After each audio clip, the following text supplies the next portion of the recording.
Expressed by participants in the following public affairs program do not necessarily reflect the position or beliefs of WDEF or its staff.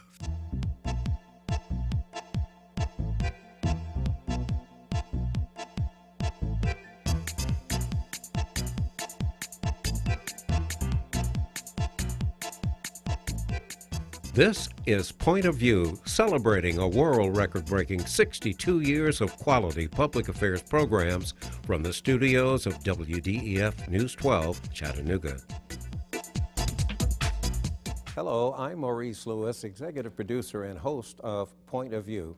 Today, history will be made and some news as Chattanooga Mayor Andy Burke joins us as the first guest host on our series called From the Corner Office. From the Corner Office will be a series of programs where we will talk to the chief executive officers and the decision makers from music, history, etc., and etc.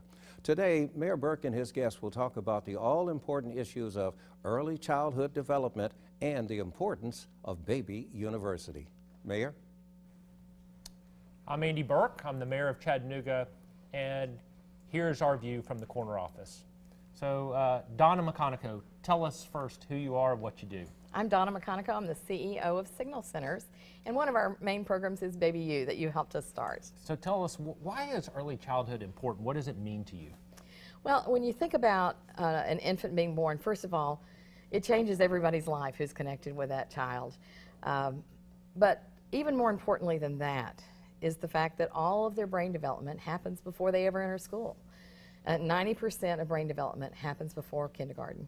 And so the higher cognitive functionings happen afterwards. But before that, whether they feel safe in their environment, their social and emotional relationships, all of the basics for how they're going to relate to each other, relate to their world, and also how well they'll be able to learn. Their literacy, all of that happens in those first few years.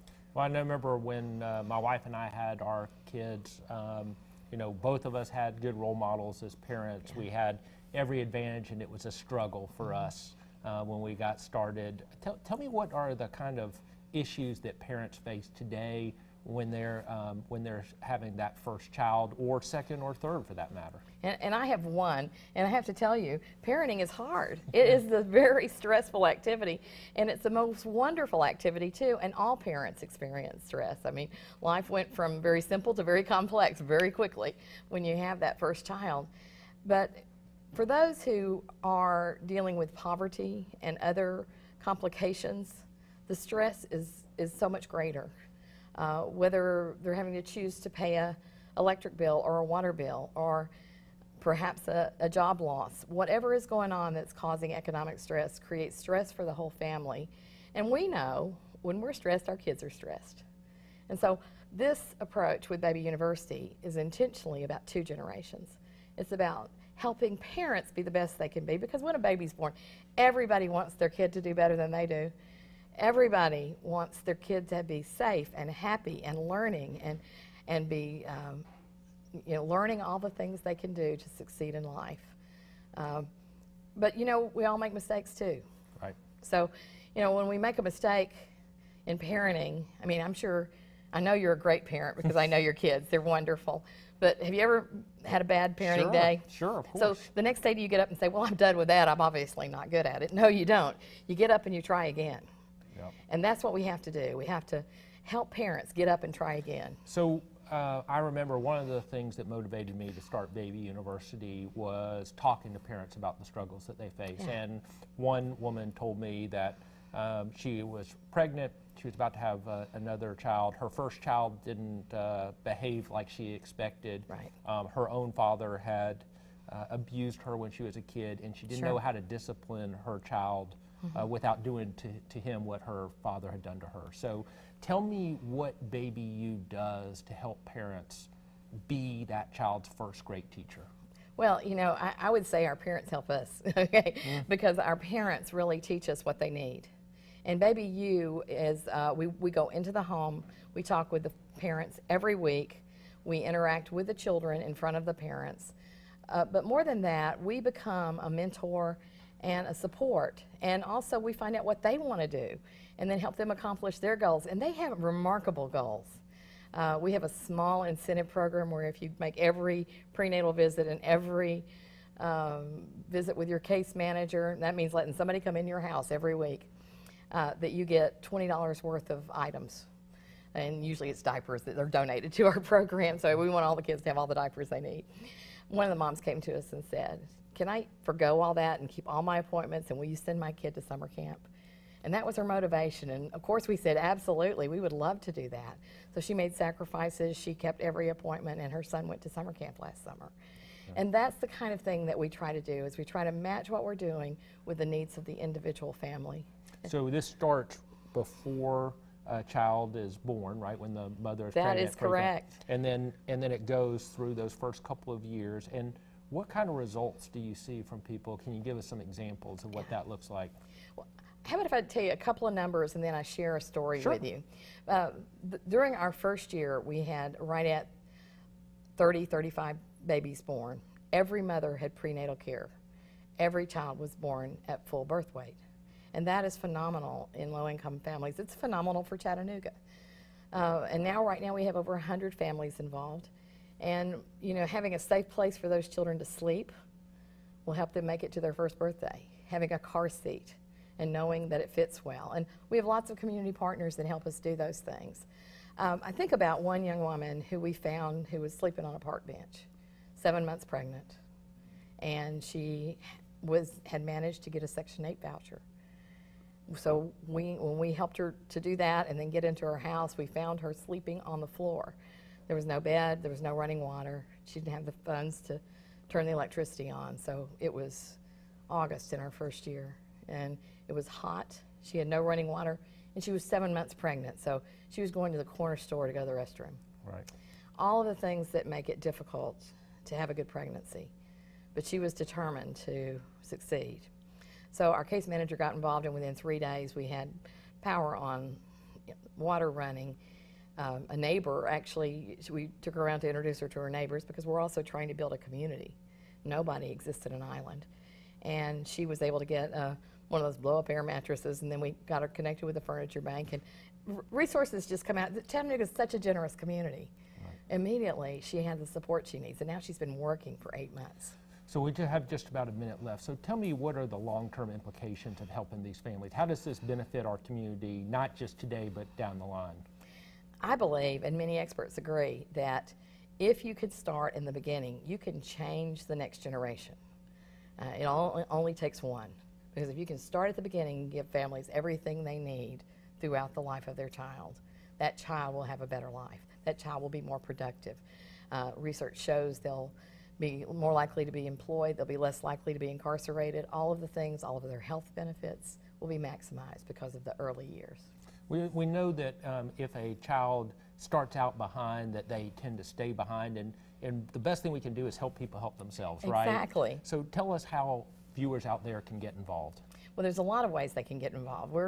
We need people who will volunteer to be mentors. We need contributions. Right now we're collecting toys for the children for Christmas because that's one of the incentives. And where can they go? Is there a website? They can go to Baby University, was it babychat.org? Anyway, if you go to signalcenters.org, you can get to the link to Baby University. Well, thank you, Donna, for the great work that Thank you do. Mayor Burke. That's been our view from the corner office. Here's to the things that can keep us safe. And now, those that we carry with us everywhere will bring us wireless emergency alerts. With the unique sound and vibration, you'll be in the know, wherever you are. Join us for Point of View, weekends on News 12 Now. When I was a child, my mother told me a story about how she was in the grocery store and severely punished by picking up a jar of Concoline hair straightening cream. My grandmother was so upset just at the thought of my mother wanting to do something to lighten her skin or straighten her hair, she became furious. Our topic today is discussing self-loathing or self-hatred in the Black community. Does it exist? Let's welcome our guest to discuss this topic right now. First, we have Kenewa Kitebe, who is a senior at UTC. We also have Adriana Hamilton, who is a sophomore at UTC. And we have Jaya, help me with the last name, it is Turner. Yes. And you are a senior at UTC. Yes. Thank you, Jaya. Thank you, Adriana. Thank you, Kenewa. Let's just dive right in. Self-loathing or self-hatred in the black community, does it exist? Absolutely. Yes. Absolutely. Okay, unanimous yes. Okay, unanimous. Okay, you all are college students. So you're around a multitude of different types of students. What are your reactions when you see things like self-hatred in the black community? What are some examples of what you may have seen? Well, I'd say like an example of that was just, for example, Gucci Mane. Okay. I just heard of a recent song that he had. He said, Now, those "Take-" who aren't as cool Yeah. as me, Gucci Mane is what? Gucci Mane is a rapper. He's Okay. a hip-hop rap artist or whatnot, mainstream, Yes, from sir. Atlanta. So basically what he did, he said in the song, take a white girl or I can take a black B-word. And basically what it comes down to me is that with the self-hate and self-loathing within the black community is that there's a lack of respect for ourselves. Understandable. Okay. Adriana, what are your thoughts? With self-hate in the black community, I think, jumping from what he said, that it definitely comes from just, help me out. Now, how does it make you feel when you hear lyrics like that, or you may hear differences between people who may be darker complexion and they do something to lighten their skin? What does that do to you? It separates us, and I think that mainly it falls on darker skinned women, Okay. and so they have a more hate towards lighter complexion women or like mixed women or white women. Got you. Okay. Jaya, what are your thoughts? Piggybacking off what she said, it does affect darker complexion women because it's like you'll begin to hate yourself and the people who look different from you, and you begin to want to look like them in order to get approved by other people, so you don't have to deal with the criticism all the time. In a moment, we're about to show some images to our Chattanooga viewers. And after these images are shown, we want to discuss how this makes you feel or what the thoughts may be behind images of any perceptions of black hatred or self-hatred or self-loathing in our black community. Let's take a look at the screen. Here we have a woman that's saying she wants a certain type of child because she wants a child with a certain type of hair. Then this is Nicki Minaj, is that right? Yes. Okay. Then we have a Caucasian doll with blue eyes and blonde hair sent to an African village. Then we have two sides of two different complexities. Then we have a real life version of two African American women. When you see these images, and let's start with the ladies, okay, Kenawa? Oh, no problem. Jaya, when you see these type of images, what have been your experiences with either your friends or family members with dealing with self-hatred or self-loathing in the black community? Well, for me, I've been around many times where like my friends may have their afros going on, and then a white woman will come up and be like, "Hey, can I touch your hair? Can I feel your hair? Is that yours?" Gotcha. Or even if they have like a sew-in weave or something, they'll be like, Do they ask Taylor Swift if they can touch your hair? I doubt it. Okay, I okay, doubt it. okay, I doubt okay, it. okay. Adriana, when you see those images of the doll or of the one side with the bleaching and the hair straight and the other side with the hair that is considered natural without product, what comes to mind as an African American woman? Well, referring to the double-sided picture where you have the natural woman and the woman who has all these things going on, you basically tell us that we need to change everything about ourselves, and then when we change it, there's a problem. So there's really no winning with that. Understandable. Now, Kenawa, all these images were of African American females. Right. What are any of your thoughts about how self-loathing and self-hatred in the black community affects males? Well, it affects males just because I do feel like more so that males actually, when they direct their self-hate towards women, that also hinders us because our women, we should treat them as queens. So for us to treat such women that are so powerful, so essential to our living, that almost in a sense that already hinders us. So it sets us back. So I mean, as far as self-hate between men, we direct it to other people, and in turn we're hurting ourselves. If the term is self-loathing and self-hatred of the black community, and we may look at movies or songs or videos or plays or books that may position African Americans in a certain light, where does that self-loathing come from? Well, for me, I was actually reading the Willie Lynch letter, and I feel like it stems from like slavery. It's something that's just been passed on and passed But we had a history before slavery, so where does True. that self-loathing come from? They don't teach us about our history before slavery, so like. Okay, who's the they? School systems, academic systems. Well, if we can have access to the internet, how come we aren't doing more? Or are we doing enough to learn more about our own history to diminish that self-hatred? How come we aren't doing more, or are we doing more? I feel like it's also a lack of understanding too, because even in regards, because my family were from Sierra Leone, West Africa, so for my family to come over here, there are several things my parents have already told me about American culture, and just looking at it, coming from where I am at home and then coming to school, just looking at what they teach students in school. Like, I've seen in our history books chapters skipped over of rich African history that, and then of course African American people here don't even go back and double check to see those history books, or even try to ask, because there have been several times I've talked to, you know, some friends or whatnot who are African American born here, but then they'll look at me like, no, that's not me. I don't think that's How can you deny being royalty, you know? Okay. So when Jaya, you'd mentioned slavery or being educated, what happens when you are forced to address terms such as house Negro or field Negro, where historically around the 17th and 18th century, the field Negro tended to be darker complexioned and had, you know, a thicker texture of hair, yet the house Negro may have dressed in better clothing provided by the slave master, had lighter skin, more Caucasoid features. If you look at that term and its evolution, when you look at people who may join fraternities and a certain type of female who have a certain look of a sorority, when you have that term house Negro, field Negro today, what are your thoughts in closing about what that might mean, how that impacts us today? I think that's where colorism stems from. Colorism, Yeah. Gotcha, okay. Jaya, what are some of your final thoughts? Honestly, I want to talk about fixing the problem. I feel like we have to start with our younger generation and instill in them that they are beautiful, and that no matter what you look like, you're fine. Like, Gotcha. Love yourself as you are. Yes. Good deal. Yeah. We thank you all for your time. We're honored to have you as guests. Please tune in for our next segment where we will feature Booker T. Scruggs, and he will talk about the aftermath of this year's 2016 presidential election. Thank you, Kenawa. Thank you, Adriana. And thank you, Jaya. They said a bottle was just a bottle.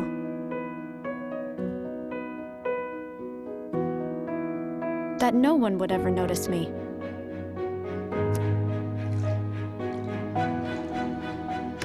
But I knew I could be more. That one day, I would make people smile.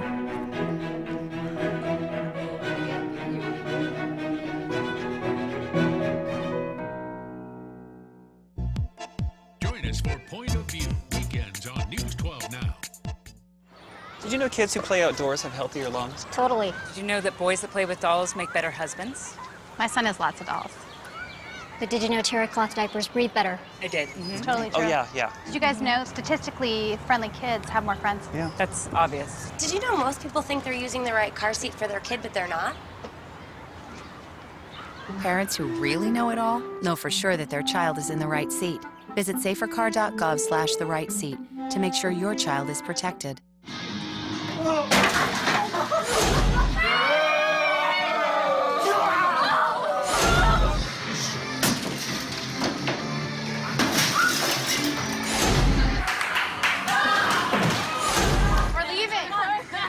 Most party fouls are pretty dumb. But if you decide to drink and drive underage, you could lose your license and your freedom. Underage drinking and driving. The ultimate party foul. Join us for Point of View, weekends on News 12 Now. Be more weather aware. Anytime, anywhere. With News 12 and WEDEF.com. On air, online, and on the go.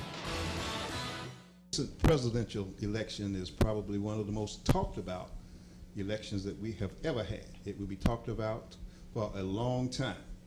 And many of the persons who have been talking about this particular election, you've heard them on radio, television, and various social media. And many of these persons have not been some of the persons that we're going to be talking with on today's Point of View. These are college students. These are the persons between the ages of 18 and 24, which many statistics indicate that they are not participating in the political process as other age groups. We want to find out on today's point of view. We have with us to serve as our guests a couple of individuals from the campus of the University of Tennessee at Chattanooga. In fact, our first person is a recent graduate. He's DeMarcus Boyce. He is labeled or considers himself an independent when it comes to the politics. And we also have Elliot Gary, who is a UTC College Democrat Vice President and also a socialist, all right? Okay, so these are the persons that we're going to initially start talking with. And we also have students from UTC in our audience that we will be talking with in just a few moments. Let's start off with Mr. Boyce. As an independent, give us your overall impressions of the recent election. It's fair to say I was pretty disheartened, but not really shocked. That's kind of the typical pattern. You know, you see Democratic president go back and forth through history, 8 years followed by Republicans. So though that wasn't my guy, it was pretty true to what history says about politics and elections. So shocking in terms of what? Just the rhetoric and how visceral some of the dialogue's been surrounding the candidates and how negative it's been. It's been pretty bad. Okay. Mr. Gary, basically the same question. Your impressions of the overall situations. The Democrats did not come on top this time, but give us your impressions. Similarly, disappointed but not very surprised. I mean, we've seen that this country has a long history of sexism, of racism, of xenophobia. The fact that that won an election for someone is not surprising. I mean, even though these are issues that we don't really talk about anymore, they've always existed in American society, and they will continue to exist for a long time unless we actively fight them. I think there are a lot of Democrats who were surprised, and I don't really understand that. I think that there was this kind of feeling of inevitability that Hillary Clinton would be our next president, and therefore a lot of complacency and a lot of people unwilling to act and vote because of that. So again, it's very, very disappointing, but not that surprising. Okay. Let me also mention that a person from the campus Republican Party was also invited to be on today's program, but they are not here. So we will go with the persons we have. You also designate yourself as a socialist, democratic socialist. What is that all about? Well, essentially, democratic socialism is a system of governance which serves not only the people's needs democratically and socially, but economically as well. I think we need to build an economic system that works for working people, one in which working people have a say in their workplace, where they have unions, a living wage, access to health care, basic benefits, that kind of thing. The society in which we envision as democratic socialists is one in which the capitalists and the 1% aren't the ones who control all of the nation's wealth, and one in which every person has a say. And I feel like there's a lot of liberal rhetoric is focused on getting people to have a voice in government, but they ignore having a voice in your workplace and having a voice in what you do, 40 hours out of the week. So those are the rights that we're fighting for. Okay, very good. Let's talk a little bit about the personalities themselves. Mr. Trump is the president-elect. He feels that he can pull us together. What are your thoughts about that, Mr. Boyce? Anything's possible. But he also has to be realistic about how he got here. And if you kind of look at some of the exit polls and what I think universally every news and media outlet kind of highlight, I mean, the only demographic that he really won was the white vote. So when you're talking about Hispanics, Muslims, other ethnic and religious minorities, those people weren't very moved by anything that he said. And that's going to be a tough thing for him to do in an increasingly diverse society. Okay. Mr. Gary, as a Democrat and as the person who actually witnessed, I guess you would call it a loss in this particular election, what do you see in terms of the future of the Democratic Party? Well, that's interesting. I think this is a really trying time to be a Democrat, and I think a lot of party members are going to be disillusioned by the results of the election, but I think that's the wrong attitude to have. Because we also have a tremendous opportunity right now to rebuild the party as a progressive party and a party that serves working people. Because the neoliberal establishment took a huge defeat, what we're seeing now is Keith Ellison, for example, who is the first Muslim congressman ever elected in the United States, just a few hours ago put his bid forth to be the DNC chairperson.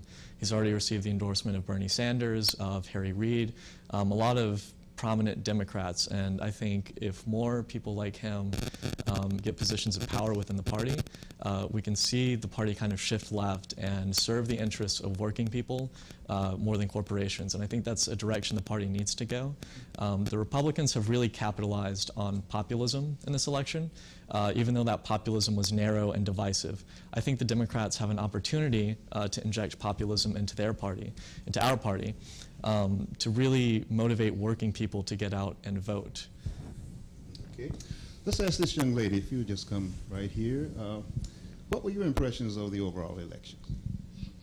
Scary, definitely. This was my first one that I got to vote in, and I was not really happy with either of my choices.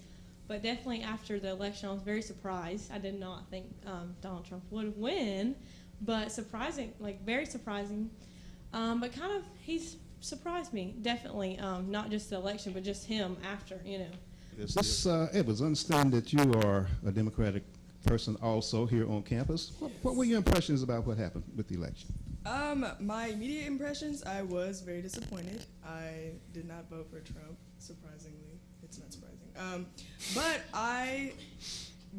there was a lot of hope for me because the day after, at least on our campus, there was a vigil. And a lot of people came out to that. There were a lot of people who were supporting each other, a lot of people who were unified. And I know that there seems that there is a divide among, you know, Trump and Hillary supporters.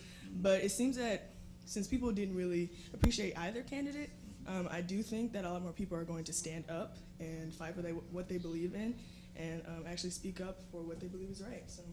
Okay, thank you very much. Well, these are some of the impressions of college students here on the campus of the University of Tennessee at Chattanooga, is where this particular program is coming from right now on Point of View. So we certainly hope that you can be with us again next week for Point of View. Closed captioning provided by the following. Funding for this program is brought to you by Barnett & Company, specializing in tax-efficient strategies for the preservation and distribution of family wealth, offering continuous investment management with a focus on long-term strategies. Areas of service include investment, estate, education, and retirement planning. Barnett & Company, the power of compound returns over time. More information can be found on the web at barnettandcompany.com.